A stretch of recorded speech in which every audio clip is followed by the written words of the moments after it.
Welcome to Omega Coding Web Development Lessons. There is nothing difficult in web development and development in general, and I can prove it to you. We will continue learning the React. Today we are going to study about the Redux DevTools.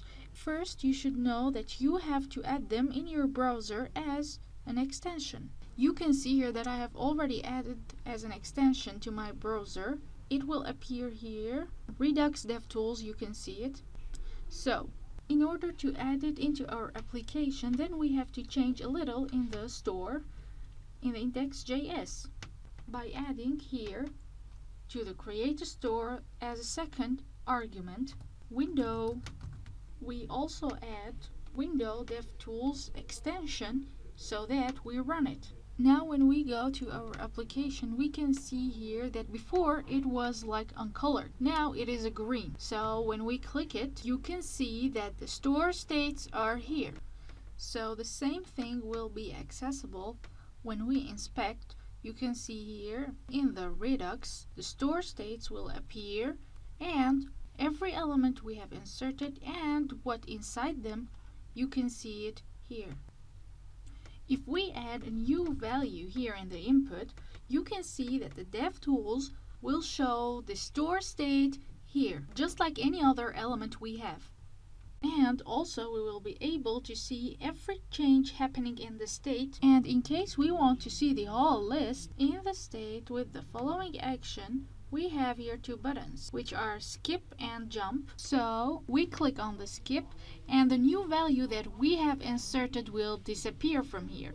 Now the following init, we have already seen it during the last lessons. Actually it is already right just there from the beginning. The init action starts to run every time we call the Redux, and when we click on the action we can see the action type and the payload. That also allows us to see and watch the changes that are happening in our application. We can also see the time here when the action happened, which is also a good tool for asynchronous questions, analyzing these questions and to understand when each question happened, what interrupted our application, and finally to see the errors. Here in the part below, the extension allows us to add an action. If we write here add song, then we write the payload so that the payload will be one more song. After that, we click on the dispatch button. Now you can see that the values that we have inserted are added here. It also shows us the time that it was added. So now when we click the skips, we will go back to the initial look that our application already had.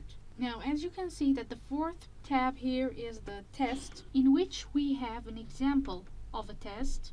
It shows us how to write an action within a test. As you can see, first the reducers are imported, then the reducers are inserted in the test with the arrow function. We also have the state mentioned here. And here as well we have the attributed initial states. After that, in the expect function, we try to get the state and to know whether it's equal to the following value, one more song or not. In other words, we have the one more song here already added. And the following test has to return the true and the false value. Now this is a text example where we can really use it. However, we will talk about them later. Okay, now let us go to study or learn more about the combined reducers. So as you can see here, the reducer is a function that returns the value of the store. So it returns the already existing value and the new values. It is not immutable and it doesn't override the already existing elements of the store. Rather, it either adds or removes other elements. Now we should change our map state to props. So now we should change our map state to props.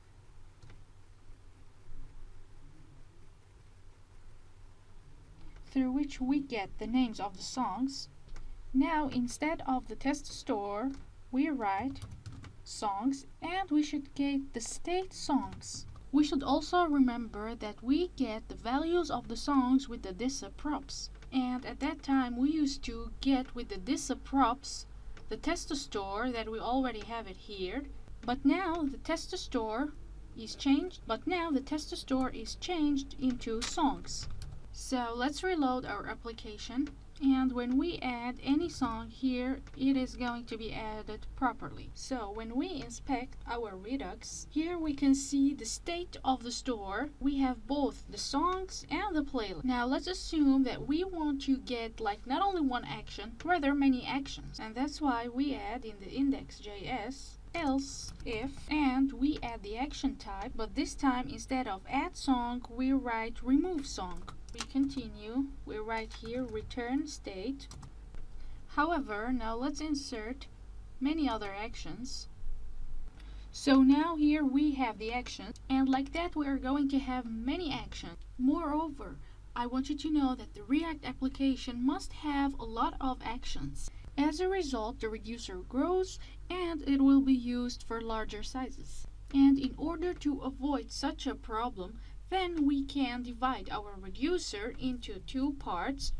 The first part will be the song reducer and the second part will be the playlist. However, through the combine reducer, we should combine and connect these parts, because these reducers, which are divided into many parts, are just for one application. Now if we want to divide the reducers, then we create a new directory, which we call it reducers, in which we create a JavaScript file and we call it the index.js,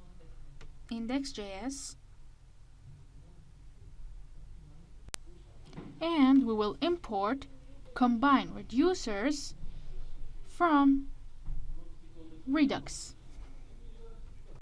Then with the export default, that will be a function in which we will have an object. We return our songs. However, the songs is a reducer that exists in the songs JavaScript file. Now we create the file in which we will insert the content of the reducer. We copy it and we paste it in the songs. Also, let's not forget to insert the initial values, the initial state, in the songs as well. We copy it and we paste it. So here we should change a little because it is a songs reducer, so it has to work with the songs and not with the playlists. And therefore we delete the whole initial state and we turn it into an array, in which we will have the initial value of the songs. Now we remove the playlists here.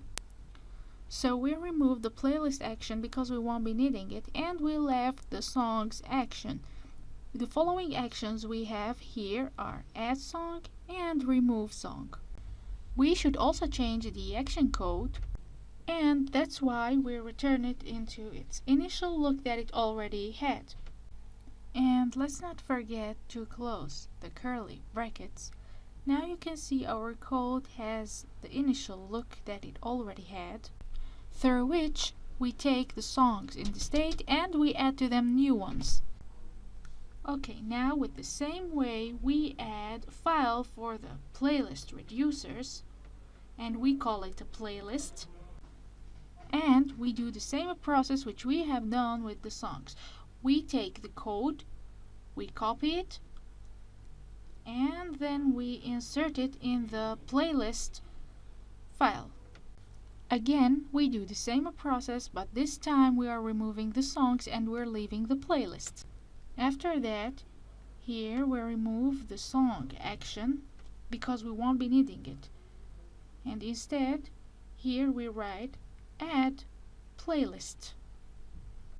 So here the changes will happen in the values of the state. In the combine reducers, we add the playlist reducer. After that, in the index.js, we remove that whole code and we import instead our reducers. And that's why we write import reducers from reducers. Now with the following code, we import the code which is in the index.js file of the reducers directory. We don't write index anymore because it is being resolved and imported normally. So in the reducers we can see both the reducer songs and the playlists. Now in the reducers we see the export of both the songs and the playlist reducers, and in the songs we see the functions of each reducer for both the songs and the playlist. Therefore we export both of them with the default, export default, and we export the songs the same way with the default. Now let us finally reload our application. Let's inspect, and here we can see that we have both of the reducers, the songs and the playlist, and when we try to insert any input, it will be added.